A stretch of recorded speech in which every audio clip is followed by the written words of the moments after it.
The Alchemist in pink as Hindustanis, and Cychreus in green as the Chimera.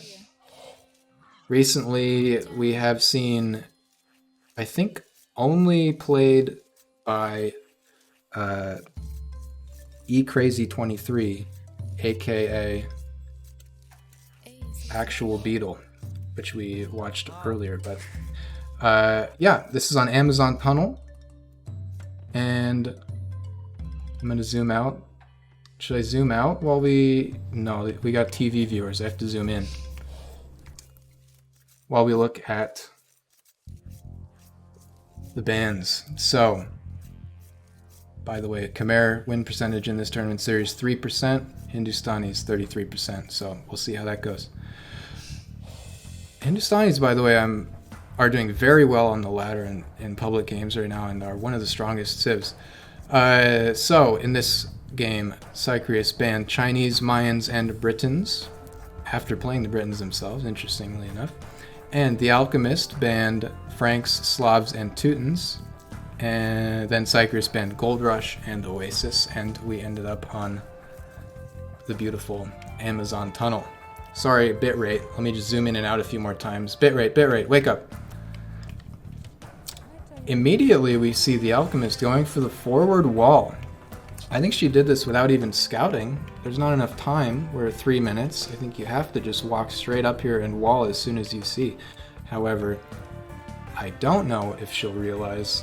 This does happen sometimes on Amazon Tunnel. There's another hole right here. Oh, here comes the scout to find it right away. Beautiful. Slightly chewy. You're gonna have to suss that one out on your own. I know who it is, but I'm not telling. So, alright. Build order here, starting off, looks pretty standard. In this game, it only takes food to go up to the feudal age. Now, the good thing about the internet is if you say something wrong, enough people will correct you immediately that it doesn't matter. So if that was wrong, great.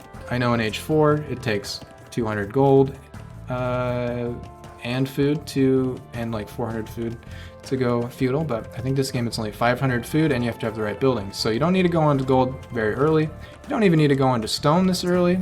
I think if you really want to optimize, okay, it's just a house for now. If you really want to optimize that feudal timing, then you're just going to be focusing food and a little bit of wood in order to get your buildings up. Now, Pink, Cameron, welcome back. Pink, kind of running out of food here. You're going to want to be pulling in these boars probably as soon as you can. Yep, there it comes. There it comes. Good to see. Now, they know, I think, yes, about this hole, and they sent a villager forward. Okay, it is still here, so they can palisade wall. Cameron, look at this. Look at this forward palisade wall on Amazon Tunnel. Isn't that a brave move? That is. This is that's a particularly large opening right there. That's going to be... T90 is on his way. Thank you. I've been watching so much T90 content. What an incredible content creator. Gotta love that guy. T90 is a AOE2 content creator, or just AOE2? Yeah, streamer, caster. One of the biggest. Kind of moved to Facebook gaming like a year or two ago, so I kind of lost track, but he's uploading on YouTube some VODs, so keep an eye on that. Alright. We have potentially house walls for Pink, or maybe they just need houses, but that's a good spot for that. Cychreus, we got some more T90 fans in the chat. I think we got if you have the right extension, we got some T90 emotes as well, maybe from BTTV. Yeah, looking quite good. Oh, we have another caster in here. I did not even notice. Who is it? Oz. He's muted right now, though. So. Okay, that's fine. You don't have to talk if you don't want to. Hey. Oh no, I just didn't want to interrupt. You guys had a vibe going, and I was just stepping in while Raven was out. Okay. Well, yeah. OBS like mutes all Discord notifications, so I never know. I never know what's going on in this booth. No, that was something something I was thinking about. Something that I saw. I think in Spirit of the Laws, one of his videos about how to get started. Oh, okay. We have some early aggression. That scout or that village actually goes down to the scout. Drama zoom. He's going for some more. Are we Look at this crowd is panicking. The scout is going to die, but it was one villager. That is a pretty big deal. I mean, just getting one. Oh, hang on. It looks like they're gonna get it back. Yep. Oh, they're standing there. They're going to get killed by the other scout unless they run away. Oh, it's so tight. Oh so my close. goodness, it's gonna come close. It's gonna be close. And Avil moving forward. I think it's gonna happen. I think they're gonna get it because of the wall there. They're not gonna be able to. I mean, if this scout hits any item of terrain or anything, it's dead. Yeah, that's a really. What do we have? What is that villager doing? What scouting does he have right now? Okay, nothing really on his side. He really moved over to the other side. I think that's it. There it yep. goes. Wow. Okay. Now we have house walls sort of coming up in a checkerboard pattern from Pink. I love this playstyle. Some people may, complain. It can be frustrating to play against. But I mean, at some point though, that is going to go down because if the Khmers just continue to cut through that tree line, they're going to be through that wall in no time. Okay, so, there's like one bush here that's blocking it still, but it's close. Yeah, that's a pretty big deal. What the heck? That's interesting. Are they just? Oh, they're getting a view on the wall. That's what they were doing. Okay. I think he just realized. He's like, wait, is this going all the way across? Oh man. And there's the insta barracks. I think he's just going to try to hit it and deny as much as possible. But then again, Alchemist is going to know right away, and they're going to be on top of. We got some Oz fans in the chat, by the way. Sorry to interrupt, but I thought that was very important to mention. Oh, it's fine. They love it. They love the cameos. Some Oz voice chat cameo. They like that. Yeah. All right. A big shout out to the Alchemist's use of walls. Honestly, very impressive use of making sure that they have time to get their objectives done and getting a little bit of vision with those. Maybe not as much as like buildings, but enough to be able to see, something coming at me. I think that's probably the fastest wall out of anybody out of the tournament I've seen thus far. Yeah, again, I want to mention their experience. I think they've played enough games, at least recently, to know, okay, Amazon Tunnel, I got to get these walls out right now. And also, yes, it really speaks to, I don't know, some level of ability here that you have an objective at all, and you're just able to try to execute on it. Because a lot of people just go into a game, they're like, okay, I got to... I don't know, age up or something? What do I do in this game? Win? Right. That sort of pace control is really what you're looking at, where somebody knows they want to go into Imperial or Castle before they have any kind of pressure to deal with. So they're just going to make sure that happens. Yeah. And Alchemist with the forward barracks as well to respond to these units. Again, definitely going to be interesting to see how this plays out. Yeah, Cychreus with the numbers advantage here, but... Okay, another militia coming out for Pink as well. Oh, and Cychreus has gone feudal age. The Alchemist does not, probably because of the cost of these walls and things. Here comes. Really? Okay, looks like. Oh, and he's got a few pikemen as well. That's going to be.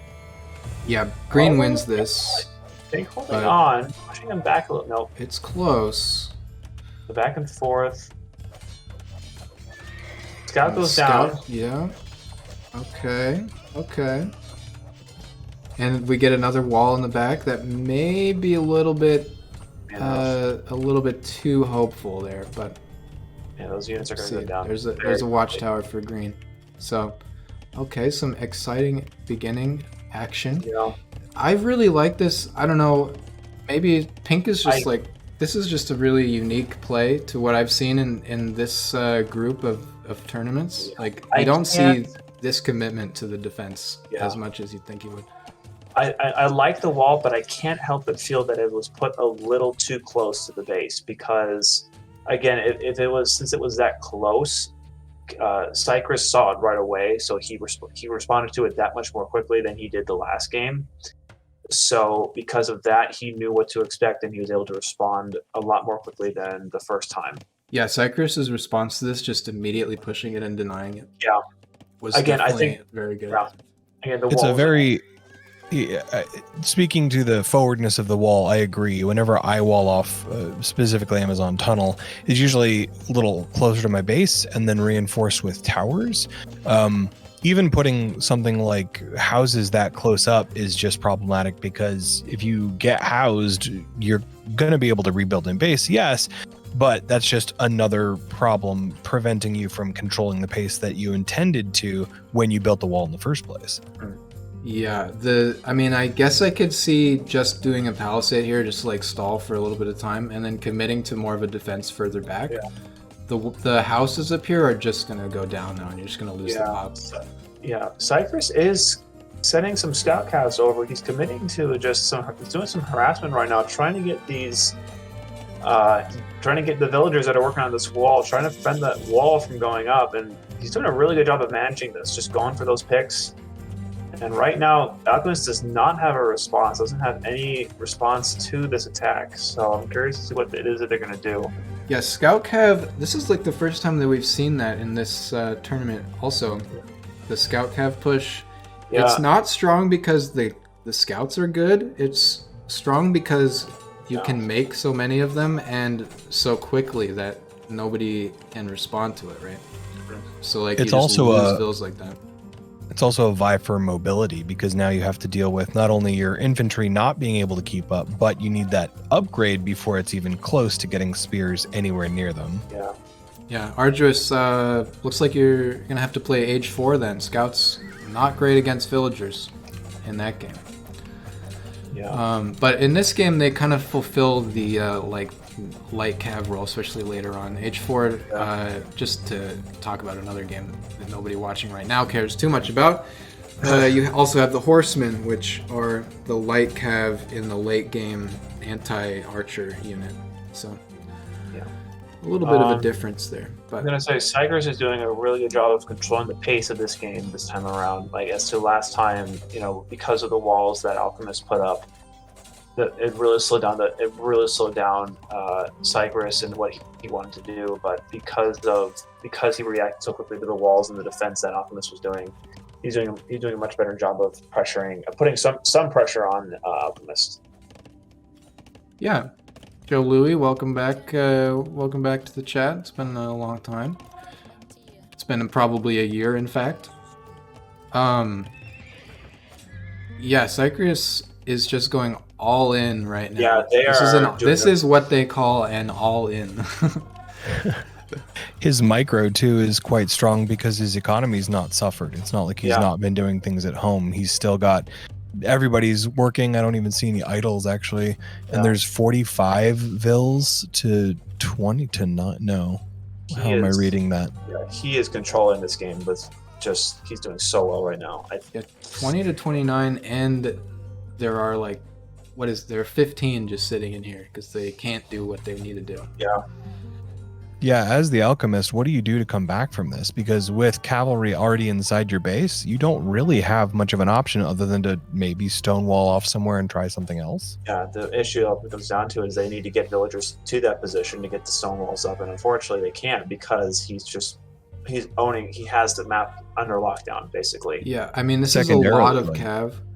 I think what you got to do is, try to sneak a resource point somewhere that they're not going to find and build towers or something on the key spots.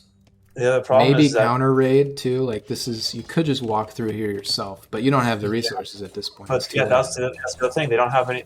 Alchemist does not have any resources. They can't get anything out, and they can't do anything right now. Anytime they go back out, they're going to get found out again. Yeah. So they are.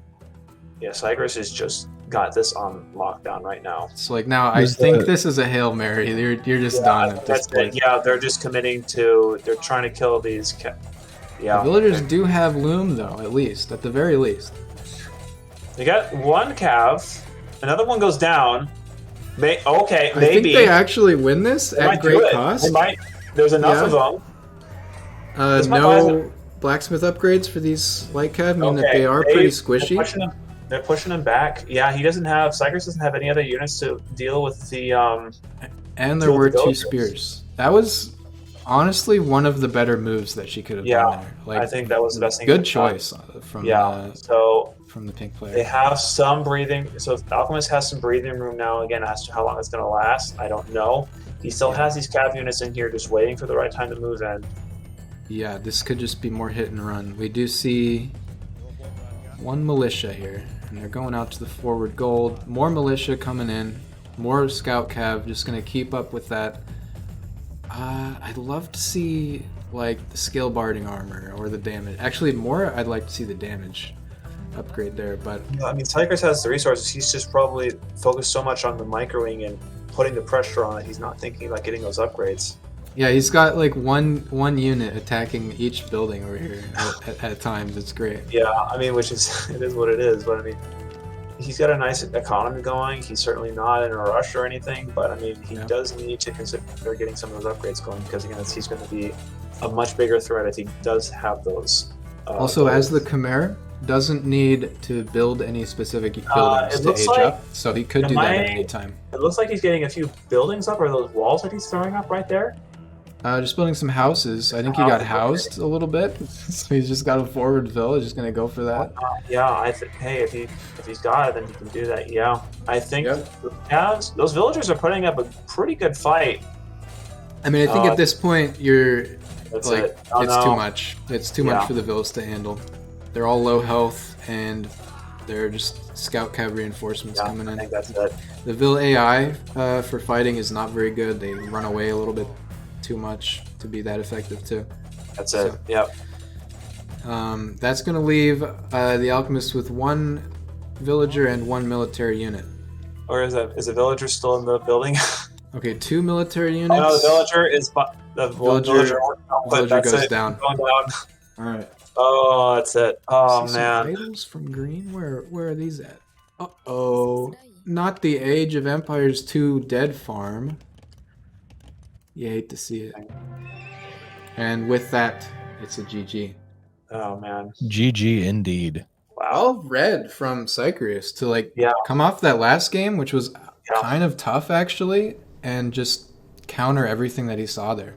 Yeah, he did a really good job pushing. I think he made a really good call. He made the call to push. He saw the wall. He reacted immediately, and I think rather than after he made that initial push, rather than pull back, he pressed his advantage. He really went with a more hands-on. He didn't play. He was, I guess, more conservatively. He just went in hard, and I think that's definitely really, something a less experienced player would not know to do. No risk, no reward, right? Yeah. So he played that really well. I think too it speaks to the choice of map, because choice of map this time around went to Alchemist. Is that correct? Yeah. Yeah, it was the Alchemist picking. When you pick, or rather when you have that map, you have to consider what your play style is on top of what your units are going to be doing. There is no place to run away on Amazon Tunnel, and that's kind of the point. Like, unless you can carve something away with a siege onager somewhere, you're kind of just shooting right at each other. Yeah. So if you have a situation where you like to wall off, I can see the appeal of having that straight wood line like that, but you need to either back it up with defenses like you were saying, towers, or something a little bit closer to your actual base, so that way you can control that tempo the way you want, or you need to pick not Amazon Tunnel as a map just because you need to be able to run away and try and wall things off. Like the earlier match that you showed between Ozzglaux and the Verge, something like Mongolia where you've got a bunch of little tight gaps, that would probably work for a walling strategy like this, because you can build a building and take care of it relatively easily. Dealing with such large expanses that you're facing here, especially with an opponent who is, I would say, quite equally matched. Even in that first match, it seemed quite the back and forth. You're starting to deal with a situation where you've backed yourself into a corner, and if your shot doesn't work, that's it. You're just going to sit there and wait until somebody comes and destroys it.